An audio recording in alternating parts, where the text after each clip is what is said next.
and welcome back. I'm Mike Quincy. I'm Jennifer Stockberger. And I'm Keith Barry. So we're going to wish our American audience and everyone else out there a happy 4th of July weekend. This is among the most unique of American holidays during the United States calendar year. And we thought, well, what better time than to bring up this topic, which is really hard to define, really hard to put your finger on. What is an American car? How do you define an American car? And I don't know about you guys, but I worked hard on this and I struggled with really coming up with a definition of what is an American car. What do you guys think? Yeah, I think it's, as you'll see, we got this huge response from our audience, but everybody's definition is slightly different, and we'll roll some of that out over to. And I started with some of the input, but I changed in the end. So we'll talk about that later. Yeah, and I don't even know if it's even a meaningful distinction at some point. It can be very, very hard to pin it down. And maybe when someone is searching for an American car, maybe there's something that they can search for that's specific that can make them comfortable. You know, where it was made, if it was, union made in the upper Midwest, if it is a company with heritage in the United States, or even if it's a car that sort of embodies some very American ideals. It's that old phrase, I'll know it when I see it. I think right. a lot of people are going to find here. No, I think, Keith, that's a really good point, and one that I didn't think of. Sometimes, I think every nation sells cars that are unique to their roads, their parking situation, the price of fuel. It's hard to put 200,000 miles on a vehicle in a country that's 200 miles wide. Right. So with these kind of parameters in mind, we went through all of you, our faithful and loyal audience.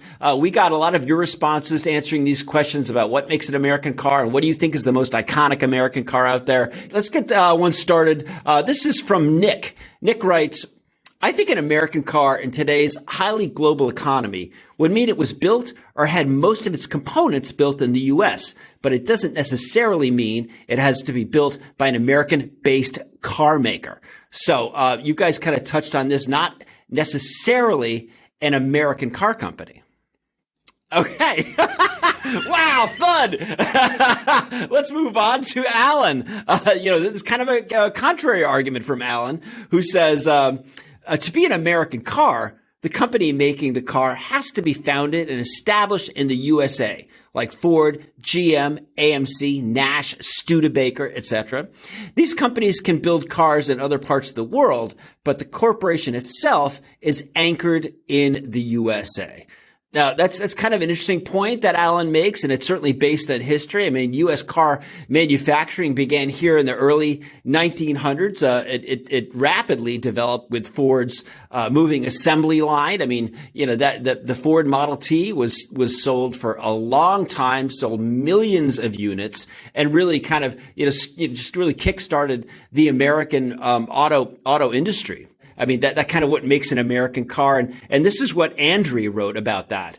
Andre says, large size, I think, America. Americans and American made are not thought of as small, at least judging by all the Top Gear jokes.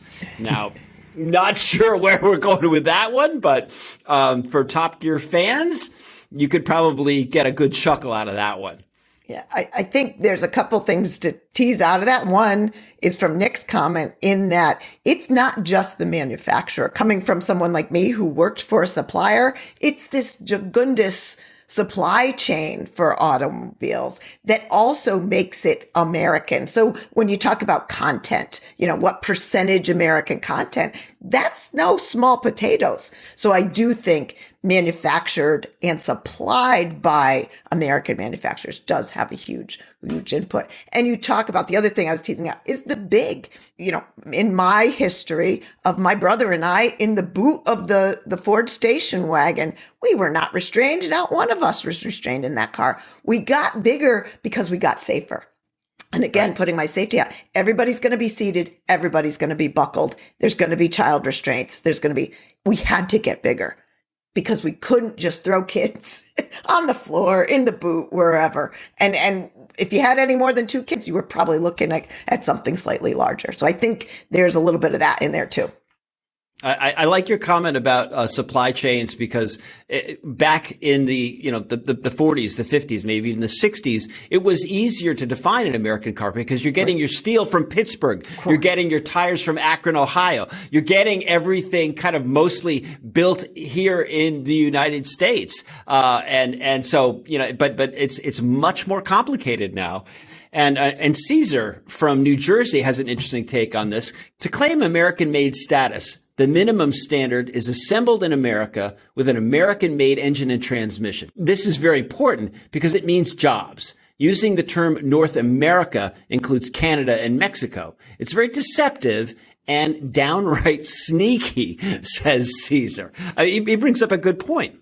Well, you have free trade agreements that allow, things to be parts and components of cars to be made in Mexico or Canada or the United States. And then the car itself being put together in Windsor, Ontario. There is this sort of thought, of vehicles being built sort of internationally. Then you also have the idea of when a factory starts up, all these suppliers kind of start up around it. And it's funny. You go to a town where there's a car factory and yeah, sure. There's the big, Stellantis factory but there's probably a factory for ZF that does some work on transmissions. And there's, something for a company that does wiring and a company that does tires, because these are such big, heavy things. You can't be shipping all of the components everywhere. So you have these cottage industries that grow up. So I think a lot of it too, it's globalization, it's free trade, but it's countries getting wealthier. It's other countries getting mobile. Yeah, we take for granted that a car, I think of Brazil. I remember traveling with Pirelli when I was there, and a car was not a right. It was an absolute luxury privilege. As they've become more a middle class item, I guess is the right way to put it, that it's expanded. I also think necessity has been the mother of invention. Maybe that's not the right word, but of imports. I go back to the large Ford wagon. We had I think I've said, I learned to drive on a 1980 Volkswagen Rabbit diesel manual. Because my dad said at the time, I'm not paying $1.35 for gas. I'm going to pay $1.04 for diesel. Can you imagine? It was made in Pennsylvania, though, right? Was that made in Scranton? Right, but that's what he needed. It wasn't about being VW or Ford. It was about that was the car he needed for this long commute he had. And I'm not taking that Ford wagon because it just sucks fuel and it's big V8. I'm not doing it. So it's about what we need at the time. Let's get back to some viewer comments, and this is Andrew from New Freedom, Pennsylvania. He writes, "Unfortunately, I would consider few currently manufactured cars to be American. There are too many factors to consider. If it's built here, has components from here, designed here, or from a company with American heritage. Sadly, I no longer consider a vehicle's status as American as relevant." So, that is also, maybe even kind of a generational shift. I mean, I'm looking back at the times when Detroit pushed back against Japan. They wanted, restrictions. The Japanese couldn't sell as many cars here as they wanted. And all the while, Detroit had lots of very close relationships with the Japanese manufacturers. I don't want to go too deep in the weeds here, but Ford was very cozy with Mazda. General Motors, very cozy with Isuzu, Suzuki, and Toyota. So Buick Opel by Isuzu is one of my favorite car names. Just rolls off the tongue. But I thought that was a little deceptive, and Detroit would say, well, if the Japanese are gonna sell them here, they got to build them here. And even though Detroit didn't always build their cars here, and that that started up a big wave of what they called transplants. Right. Foreign car companies building manufacturing facilities in the United States. I was just going to say, and as much as the big three, General Motors, tried to push back, we wanted them. We wanted those cars. They weren't successful because we wanted them. We needed them. My father's 1980 Volkswagen diesel. We needed them at the time. And you have Stellantis now, the parent company. It was Fiat Chrysler and an Italian company, and now it's Fiat Chrysler, part of Stellantis, based in the Netherlands. So you have companies that are also doing what's right for them, which is incorporating in the place that is, most advantageous for them. So you have the big three turned into the Detroit three, is turned into the Detroit two, and European one. Talk about advertising, though, too, Mike, how they cash in, all of them, not domestic or foreign, on our patriotism. Telluride, Outer Banks, all of the names. The Tucson, the Colorado, the Santa Fe. They cash in on our patriotism. And it's not just cars. You think of, I'm looking as I'm going through the notes on this podcast, Levi's jeans. Doesn't get any more iconically American. Built for the gold rush. Durability. Not manufactured in the United States. So, it's not just cars. It's a global economy. And iconic American brands are not American necessarily. Right. But it isn't that American workers can't do the job, obviously, because Japan, as we talked about before, started building lots of factories in the United States. These production facilities really reshaped a generation of buyers in some ways. But still, some cling to sort of old beliefs. We got a comment here from Duncan from Cincinnati who writes, I'm only 20. But I have a lot of American pride thanks to my grandparents. My parents wanted my grandmother to get a Mercedes GLA, but she insisted on it being American, so she instead traded her Chevrolet Trax for a Buick Encore, basically the same car, but it was designed for and made in Korea. Her reasoning is that the profit ends up in American businesses. Personally, I think the Honda CR-V is more American than the Encore since it's being built by workers in Ohio. Interesting that the word profit is brought up. I was working in and around Detroit in the early 90s, and a lot of Detroit executives said the same thing to me. Well, the profit stays here. Right. Well, that's a whole nother train of thought. The parent company. Where does the parent company reside? Right. So yeah, exactly. Right. And I mean, to stay kind of on what Duncan was talking about with Buicks and whatnot, the Buick Envision, the transmission and the engine, the entire car assembly is in China. Which is a stark contrast to the Acura MDX we tested recently, which is built, again, in East Liberty, Ohio. And both the engine and the transmission built in the United States. And Keith, you looked into what some of the European automakers are doing in the United States as well, right? Absolutely. If you look across a lot of the South, you will find, you'll find Mercedes. There's BMW, very famously has a huge factory in Spartanburg, South Carolina. You can look at the first number of the VIN on the vehicle and find out where it was manufactured based on that first number or first letter, where the final point of assembly was. And you can also look on your window sticker. They say they call it the Monroney sticker. It'll say, engine was made here, transmission was made here, final point of assembly, percentage of American, North American content. But a lot of the European manufacturers wanted the lower labor costs, the lower shipping costs. And also when Mercedes wanted to build an SUV, they knew they weren't selling big SUVs in Europe. They were going to sell those in the United States. So they're going to make them in the United States. Again, back to your theme of the world car.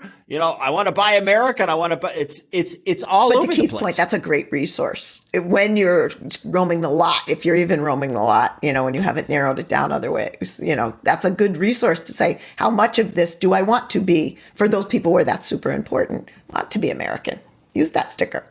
And just to get back to some of our viewer comments, is another kind of a generational shift. This is Paul from Bloomfield, Connecticut. Hey, hi, right Paul. up the road from us. Paul writes, the idea of an American car, according to our grandparents' definition, has not existed in decades. It may not even have existed back in their time.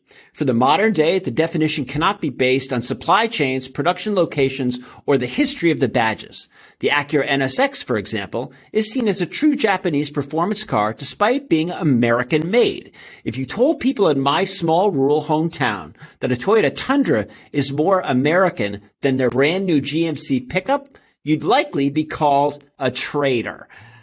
So yes, the mighty NSX is built in Ohio, which I admittedly I kind of looked that up. I was like, wait a minute, it says that, and sure enough, it's built in Ohio. But it just shows, to Paul's point, you don't know. You can't assume any of it for any manufacturer. You got to look and dig and find that stuff out if that's important to you.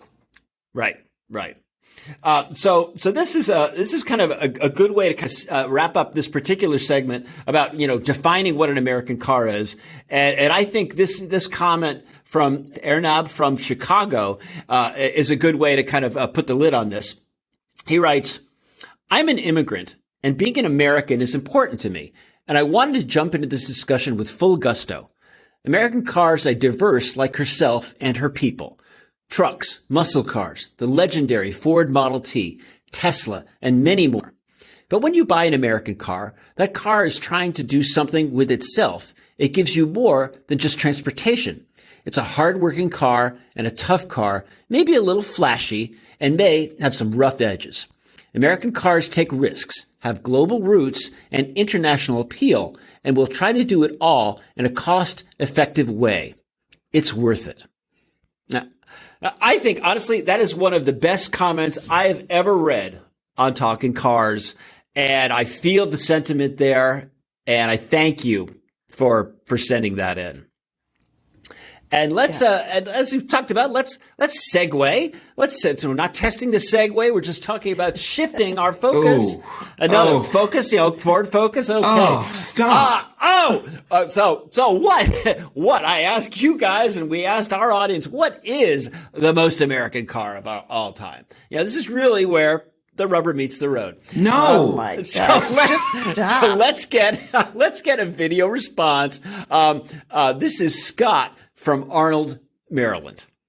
Hey guys, I have been a fan since episode 1. In reference to your 4th of July and the most American car, I think it has to be a throwdown between the Model T and perhaps the 64.5 Mustang with the 289. That's just my opinion. What do you think? Keep up the great work, guys. So a throwdown between the Model T and the 1964.5 Mustang with a 289. What a great kickoff. Scott and I are aligned, I think, in our lives. But anyway. Okay. And Andy is keeping the vintage Ford vibe alive. The most American car must be the Ford Model A. Pick any year, any variant, even the AA truck. And this is also followed by Claire from Boston, who simply wrote Ford Model T. So let's mix things up a little bit. Let's start with Jennifer's pick. So tell us, what is the most American car? Okay, so I started and I was going to pick a car, and I'll get to that.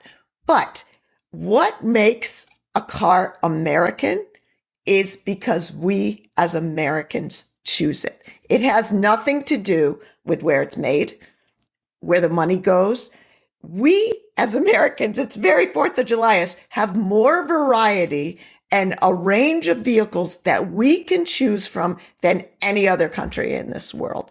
We not only use them as transportation, to your point, we define ourselves at times, some people, many people, with the car they choose. It's a lifestyle choice. It's a perception choice. Be it Leonardo DiCaprio in his Prius, or be it my husband in his Ford F-150 pickup. Cars are a part of our Americanism, our patriotism, as much as our Levi's and our Converse All-Stars. And what makes them American is the choices we made. To the Model T point, that was the only choice they had. They didn't have a choice of what other car to buy. Of course it sold millions of units. That was it. You think of now the number of choices, and I don't care if it's the lowest volume Fiat 500 Pop or whatever it might be that's being sold in the US. That is your American car because you are an American and you've chosen it for yourself. Global manufacturers, as I said, cash in on that with their names, with their Tellurides, their Colorados, their Big Bends, everything. They want that. If you want me to narrow it down, for right now, the most American car is the Ford F-150 pickup because it sold 726,000 units in 2021. More Americans chose that car than any other. 2022, it may be a different car. You cannot define the most American car of all time. You can only define the most American car of this time, or what it was 20 years ago or 20 years from now, by what we choose. And we are so fortunate to have that choice. So it sounds very broad and very, I don't know, esoteric, but the more I thought about it, I'm like, you can't pick one. We all have our own. You bring up a lot of good points. We do have a lot of choices in the United States. It's funny though, when you look back in history, there are actually fewer brands nowadays than there used to be. But certainly the cars are so much better than they used to be. So let's keep moving here. Let's go with Kurt. Kurt writes, for me, growing up in the 50s, 60s, and 70s, it has to be a full-size Chevy Biscayne, Bel Air, or Impala. And John's on the same wavelength. John says, 1954 Pontiac, steel and rubber come to Detroit. A car comes out the other end. Or my 1967 Oldsmobile 442, had it while I was in the Marines and drove it coast to coast several times. That would have been a really cool trick. And a little trivia for you guys out there. What does the 442 stand for? 2-stroke, 4-cylinder, 4-valve. 442 stood for 4-barrel. Oh, 4-barrel. 4-speed. 4-speed. Dual exhaust. Oh, dual exhaust. Now, it changed throughout the iterations of various 442s over the years, but that was the original, because, 4-barrel, that was like a big carburetor back then. So anyway, sorry, a little trivia for you. I love doing stuff like that. But so enough of my nonsense. Let's go with Keith. What's your pick? Well, I think, maybe I'm a little, this week, I worked on an article about the 10th anniversary of the Tesla Model S. And I really think Tesla's up there. I think for a lot of reasons. I mean, first of all, it started off as this incredible, a truly groundbreaking product, the likes of which the world had never seen, with an incredible innovation, incredible promise, and sort of really changed the world. At the same time, on the other hand of that, you have, a sort of charismatic founder who, there's a real sort of mythic origin story around the company. And the founder has, in recent years, and the company have sort of broken promises. And you have these sort of two sides, as everything has. Maybe it's just the family that I grew up in, but I learned that it's okay to criticize things and people you love. Also, for right now, there lots of vertical integration. These vehicles, we talk about supply chains. Tesla does everything sort of in-house. A lot of it's done in Fremont, now in Austin. So there's that as well. And you take Tesla, for performance wise, and they say, imitation is the greatest form of flattery. There's a lot of Tesla followers. Its success has bred more choices, to my point, in that performance EV market. It's kind of like it's the good, the bad, the ugly. It's all wrapped up into one. But still American. That's everything. But still American. Right. Exactly. Let's get a comment from Braulio, who says, after much deliberation, I think the most American car is the Jeep Wrangler. Hasn't changed too much in the last 40 years. And again, there's that World War II connection there, that so many of these cars are that sort of post-war era too, and this one during war. Right. Right. That's a car that is a truck that won World War II. I mean, truly incredible. Yep. But this is where we kind of run into a string of comments that we received from our great audience that really did kind of a fast forward to current days, and forget nostalgia, tail fins, chrome, old time rock and roll. Jack writes, Rivians are truly American, designed in various American cities and manufactured in Illinois and soon in Georgia. It doesn't get more American than that. Tesla and Ford are also doing this. And this is followed by Brian from Austin. My vote is for the Tesla Model 3 with the Ford Mustang and Chevrolet Corvette as runners up. So yeah, Brian did mix in some old and some new, but both Jack and Brian are going kind of new school with Rivian and Tesla and certainly echoing stuff that Keith is saying as well. And I think maybe the funniest comment that we got for this segment of Talking Cars, we got this one from Thomas. It doesn't get more American than the Oscar Mayer Wienermobile. Whenever it drives by, lobbing hot dogs to the neighborhood boys and girls, I stand on my front porch and say the Pledge of Allegiance with tears in my eyes. And gosh, I know what's for dinner. Sure tonight. do. Let's just put it that way. Lobbing dogs. This is why I grew a beard, so I can do this. That was awesome. I love that comment.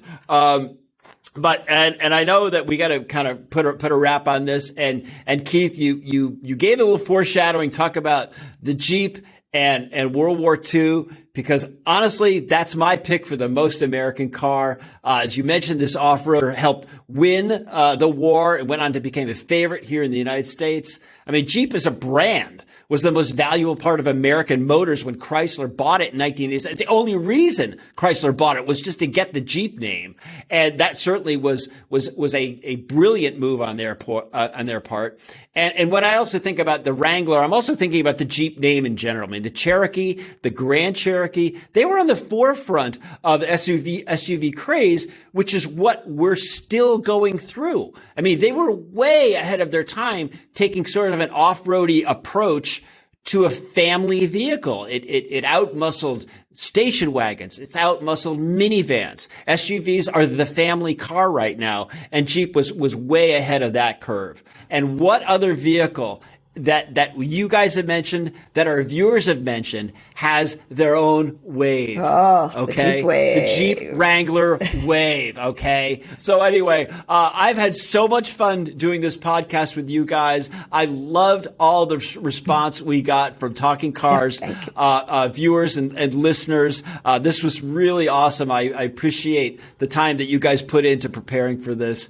And as always, as we always say, check the show notes if you want more information on the vehicles and the topics that we discussed. As a reminder, keep your questions coming, keep your videos coming. TalkingCars@iCloud.com. That's TalkingCars@iCloud.com. We love to hear your stories. Keep them coming. Thanks so much for tuning in. We'll see you next week.